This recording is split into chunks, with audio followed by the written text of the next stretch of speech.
টাকে ঘন করতে পারেন। এই বিষয়টা নিয়েই মূলত কথা বলবো। পুরুষদের ক্ষেত্রে পুরুষদের ক্ষেত্রে খুবই গুরুত্বপূর্ণ হচ্ছে অবশ্যই তার বীর্য এবং বীর্যের মধ্যে যে শুক্রাণু থাকে, এটা কিন্তু গুণগত একটা মান রয়েছে এবং এটার কিন্তু পরিমাণগত একটা হচ্ছে মান রয়েছে, এবং দুটোই অত্যন্ত গুরুত্বপূর্ণ।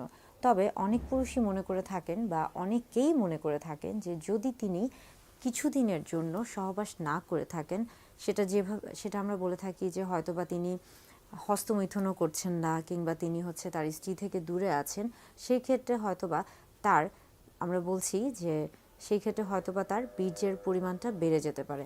অর্থাৎ একটা ধারণা রয়েই গেছে যে অনেকে মনে করে থাকেন যে যদি তারা হচ্ছে একটা লম্বা সময় ধরে স্বামী স্ত্রী যদি সহবাস না করে থাকেন, সেটা হতে পারে স্বামী স্ত্রী সহবাস না করে থাকলেও, এবং হতে পারে যে হস্তমৈথুনের মাধ্যমে যদি তিনি হচ্ছে বীর্যটাকে শরীর থেকে বের না করেন, সেই ক্ষেত্রে হচ্ছে তার বীর্যের যে পরিমাণটা রয়েছে সেটা বৃদ্ধি পাবে।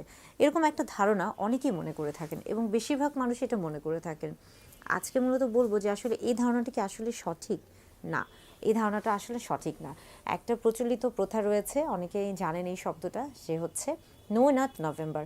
অনেকে মনে করে থাকেন যে নভেম্বর মাসে কখনোই তিনি হচ্ছে একবারের জন্য তিনি সহবাসও করবেন না তার স্ত্রীর সাথে, এবং তিনি হস্তমৈথুন মাস্টারবেশনও করবেন না। এরকম একটা হচ্ছে প্রচলিত একটা প্রথা রয়েছে, এবং সেই ক্ষেত্রে অনেকে মনে করে থাকেন যে যেহেতু পুরো মাসটা জুড়েই তিনি হচ্ছে এই বিষয়গুলো থেকে নিজেকে বিরত রাখছেন, তাহলে তিনি যখন এই 1 মাস পরে তিনি যখন আবার হচ্ছে শারীরিক সম্পর্কে যাবেন, অর্থাৎ তিনি যখন তার স্ত্রীর সাথে সহবাসে যাবেন, সেই ক্ষেত্রে দেখা যাবে যে তার যে বীর্যটা রয়েছে এটার পরিমাণটা বৃদ্ধি পাবে এবং এটার হয়তোবা ঘনত্বটাও বাড়বে। এই ধারণাটা ভুল। আসলে একটা গবেষণা রয়েছে এবং সেই গবেষণায় দেখা গেছে যে প্রায় 10 জন, একদিকে প্রায় 10 জন পুরুষ এবং আরেকদিকে প্রায় 30 জন পুরুষের মধ্যে একটা গবেষণা করা হয়। যদিও সংখ্যাটা খুবই কম, কিন্তু তারপরও এই গবেষণার মাধ্যমে দেখা যায় যে যারা হচ্ছে 10 জন যে পুরুষ রয়েছেন, যারা কিনা হচ্ছে আপনার সহবাসও করেননি তাদের স্ত্রীর সাথে এবং হস্তমৈথুনও করেননি, এবং এই সংখ্যাটা ছিল প্রায় হচ্ছে 2 সপ্তাহেরও বেশি। এবং আরেকদিকে দেখা যাচ্ছে যে যাদের সংখ্যা প্রায় হচ্ছে 30 জনের মতো, এবং তাদের ক্ষেত্রে দেখা গেছে যে তারা প্রায় 1 সপ্তাহ ধরে তাদের স্ত্রীর সাথে সহবাসে লিপ্ত হন নাই, এবং পাশাপাশি প্রায় 1 সপ্তাহের মতো তারা হচ্ছে কোনো রকমের হস্তমৈথুনে লিপ্ত হননি।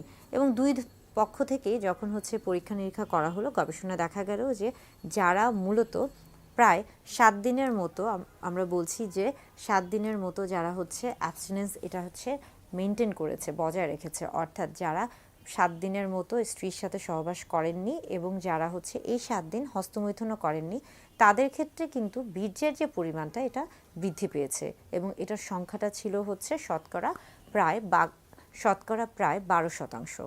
আবার দেখা গেছে যে যারা আসলে হচ্ছে 10 জন পুরুষের মধ্যে যেটি করা হয়েছিল, সেখানে দেখা গেছে যে তাদের ক্ষেত্রে 2 সপ্তাহ ধরে যারা আসলে হচ্ছে এই যে সহবাস থেকে নিজেদেরকে দূরে রেখেছিল স্ত্রীর সাথে সহবাস থেকে, এবং পাশাপাশি তারা যারা হস্তমৈথুনও করেননি, তাদের ক্ষেত্রে দেখা গেছে যে তাদের ক্ষেত্রে এই বীর্যটা বৃদ্ধির পরিমাণটা খুবই কম, এবং এটা ছিল মাত্র 3%। অর্থাৎ গবেষণায় দেখা গেছে যে আসলে শুধুমাত্র যদি আপনি হচ্ছে, সবচেয়ে ভালো হয় যে যদি 4 থেকে 5 দিন বা 5 থেকে 7 দিন, তবে তারপরও বিভিন্ন গবেষণায় এসেছে যে যদি 4 থেকে 5 দিন হচ্ছে সহবাস থেকে নিজেকে বিরত রাখা যায় এবং হস্তমৈথুন থেকে নিজেকে বিরত রাখা যায়, সেই ক্ষেত্রে কিন্তু বীর্যের পরিমাণটা হচ্ছে বৃদ্ধি পায়। অর্থাৎ সেই ক্ষেত্রে বীর্যের পরিমাণ বেড়ে যাচ্ছে, সেই ক্ষেত্রে হয়তো বা শুক্রাণুর পরিমাণও বাড়তে পারে। তবে সেখানে অনেকগুলো বিষয় আছে, সেই প্রত্যেকটা বিষয় খেয়াল করতে হবে যে একজন পুরুষের হচ্ছে শারীরিক দিক থেকে তিনি কতটুকু, স্বাস্থ্যগত দিক থেকে বা শারীরিক দিক থেকে তিনি কতটুকু সুস্বাস্থ্যের অধিকারী, এবং তার শারীরিক যে হরমোনের যে বিষয়গুলো রয়েছে সেগুলো ঠিক আছে কিনা।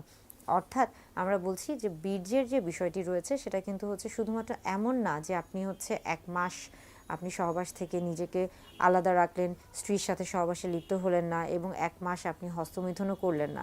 আবার অনেকে কিন্তু মনে করে থাকেন, বিশেষ করে নো নাট নভেম্বরের ক্ষেত্রে অনেকে মনে করে থাকেন যে যখন সকালবেলা তার স্বপ্নদোষ হয়ে থাকে, যেহেতু স্বপ্নদোষ শব্দটা অনেক পরিচিত সেই জন্য আমি স্বপ্নদোষই ব্যবহার করছি, যেটাকে আমরা আসলে হচ্ছে আমরা বলে থাকছি যে নাইট এমিশন, বা হচ্ছে যেটাকে আমরা বলে থাকছি নাইট এমিশন।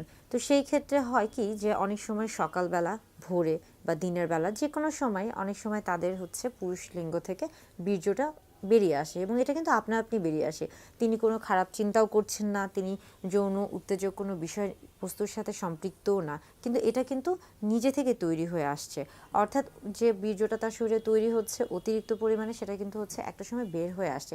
সেটা এমন না যে সেটা আপনি জোর করে বের করে দিয়েছেন। এবং তার ফলে হয় কি যে অনেক সময় যারা হচ্ছে এই নো নাট নভেম্বর এই বিষয়টাকে হচ্ছে মেনে চলতে চান, তাদের মধ্যে একটা হচ্ছে খুবই একটা খারাপ অনুভূতি কাজ করে যে তিনি হয়তোবা এই জিনিসটা মানছেন না, এবং যার কারণে তার হয়তোবা বীর্যের যে পরিমাণটা সেটা বৃদ্ধি পাবে না। এই ধারণাটাও ভুল। আসলে হচ্ছে গবেষণায় যেহেতু দেখা গেছে যে আপনি শুধুমাত্র 4 থেকে 5 দিন যদি আপনি হচ্ছে এই স্ত্রীর সাথে সহবাস থেকে নিজেকে বিরত রাখতে পারেন এবং হস্তমৈথুন না করে থাকেন, সেই ক্ষেত্রে আপনার বীর্যের যে পরিমাণটা সেটা বৃদ্ধি পাবে। তবে এখানে আরও বেশ কিছু বিষয় নির্ভর করছে। সেটা আসলে আমরা সবসময় বলে থাকি যে যাদের ক্ষেত্রে হচ্ছে আপনার বীর্য পরীক্ষাটা জরুরি হয়ে থাকে, সেই ক্ষেত্রে একদিকে যেমন মানটাও খুবই জরুরি, আরেকদিকে কিন্তু হচ্ছে পরিমাণটাও জরুরি। অর্থাৎ বীর্যের যদি আমরা বলছি যে বীর্যের যদি পরিমাণটা বেড়ে যায় সেটা অবশ্যই ভালো, কিন্তু সবসময় কিন্তু বীর্যের পরিমাণ বাড়া মানেই যে সেখানে শুক্রাণুর পরিমাণ বৃদ্ধি তাও কিন্তু না। অনেক সময় দেখা যায় যে অনেকের বীর্যের পরিমাণটা অনেক বেশি থাকে কিন্তু সেখানে শুক্রাণু থাকেই না, এবং অনেক সময় শুক্রাণু খুবই কম থাকে। আবার অনেকের ক্ষেত্রে দেখা যাচ্ছে যে বীর্যের পরিমাণটা স্বাভাবিক বা কম থাকে কিন্তু সেখানে যতটুকু শুক্রাণু থাকে সেটা কিন্তু কার্যক্ষম। অর্থাৎ বীর্যের পরিমাণ নিয়ে খুব বেশি হচ্ছে চিন্তিত হওয়ার কোনো কারণ নেই। অনেকে মনে করে থাকেন যে হচ্ছে যদি বেশি পরিমাণে বীর্য না বের হয় সেক্ষেত্রে হয়তোবা তিনি তার স্ত্রীকে তৃপ্ত করতে পারবেন না, কিংবা তিনি নিজেও হয়তোবা সন্তুষ্টি লাভ করবেন না। অনেকে এটা লাভ করেন না শুধুমাত্র এই ধারণা থেকে, কেননা আগে থেকে তার মস্তিষ্কে হচ্ছে এই ধারণাটা রয়ে যায় যে যত বেশি হয়তোবা বীর্য বের হয়ে আসবে তত হয়তোবা তিনি তত বেশি তৃপ্তি পাবেন বা যৌন তৃপ্তি তিনি ভোগ করতে পারবেন। এই ধারণাটা ভুল। আসলে বীর্যের পরিমাণের সাথে আপনার বাচ্চা গ্রহণের কিংবা বীর্যের পরিমাণের সাথে আপনার যৌন তৃপ্তির যে বিষয়টা, এগুলো কোনো কিছু কিন্তু নির্ভর করছে না। এটা অনেক ক্ষেত্রে নির্ভর করছে যে হ্যাঁ, অনেক সময় হচ্ছে আপনার আমরা বলি যে লুব্রিকেন্ট হিসেবে যদি আপনি মনে করে থাকেন সেই ক্ষেত্রে এটা অনেক সময় কাজ করতে পারে, কিংবা আপনি যদি আপনার হচ্ছে মানসিক একটা আত্মতৃপ্তির দিকে চিন্তা করে থাকেন সেই ক্ষেত্রে এটা কাজ করতে পারে।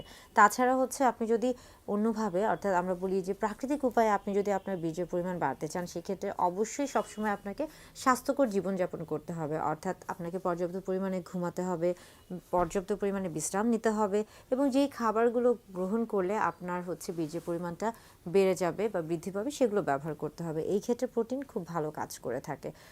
আশা করি যে বীর্যের পরিমাণ নিয়ে আপনাদের মধ্যে যে একটা ভ্রান্ত ধারণা ছিল সেই ধারণাগুলো এই ভিডিওর মাধ্যমে দূর হবে।